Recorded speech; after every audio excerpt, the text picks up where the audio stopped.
এই উম্মত জাহান্নামে যাবে, পায়ে বেড়ি থাকবে না। এই উম্মত জাহান্নামে যাবে, গলায় শিকল থাকবে। এই উম্মত জাহান্নামে যাবে, চেহারা কালো হবে না। অথচ জাহান্নামীদের চেহারা কালো হবে, এই উম্মতের চেহারা কালো হবে না। একজনের চেহারা কালো হবে। ফেরেশতা জিজ্ঞাসা করবে, আল্লাহ চেহারা তো ঝকঝকে, গলায় নাই শিকল, পায়ে নাই বেড়ি, হাতে নাই হাত করি, এটা আবার কি পাঠায় দিলেন? আল্লাহ জবাব দিবে, আমার বন্ধুর উম্মত, খবর দাও। তো ফেরেশতা মালিক জিজ্ঞেস করবে, দারোগা হাত কড়ি নাই কেন?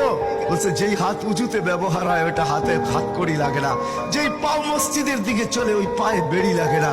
যেই কপাল আমার কুদরতি পায়ে জীবনে একবারও আমাকে পাওয়ার জন্য ঠেকায়া দিছে, সেজদা করছে, ওই চেহারা কোনোদিন কালো হয় না, গলায় কোনোদিন চিকন লাগে না।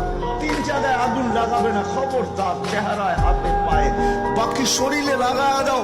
আগুনকে যখন মালিক হুকুম দিবে ধরার জন্য, আল্লাহ আমাদেরকে শিখায় দিবে, স্মরণ করায় দিবে, আমরা কলেমা পড়তে থাকবো। আগুন আসবে আর যাবে, আসবে আর যাবে, ধরবে না। একবার, দুইবার, 3 বার হবে। মালিক কোলা চার্জ করবে, লাঠি চার্জ করবে, ধরিস না কেন?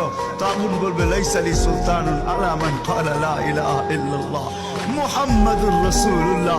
এই কলেমা যে পড়ে তাকে ধরার ক্ষমতা আমার নাই। তারপরে আল্লাহ নিজে কি করবে? ইমাম কুরতুবী রাহমাতুল্লাহ আলাইহি লেখেন, ফাআমাতাল্লাহু মাউতাতান, আল্লাহ আমাদেরকে ঘুম পড়ায় দিবে। মৌতের যেরকম ঘুমের দোয়া, মৌতের দোয়া আর ঘুমের দোয়া একই দোয়া। আমরা ঘুমের দোয়া পড়ি, আমুতু আহিয়া, আল্লাহ মরতে চললাম, কাল সকালে উঠাইলে উঠবো, না হলে আর কিয়ামতের আগে উঠবো না। তো ঘুমো মৌত, আল্লাহ ঘুম পড়ায় দিবে।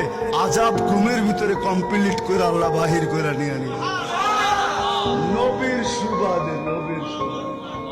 হায় হায়, একটা পর্ব এরকমও আসবে, জানি না নারায়ণগঞ্জের মানুষ বুঝবে কি বুঝবে না।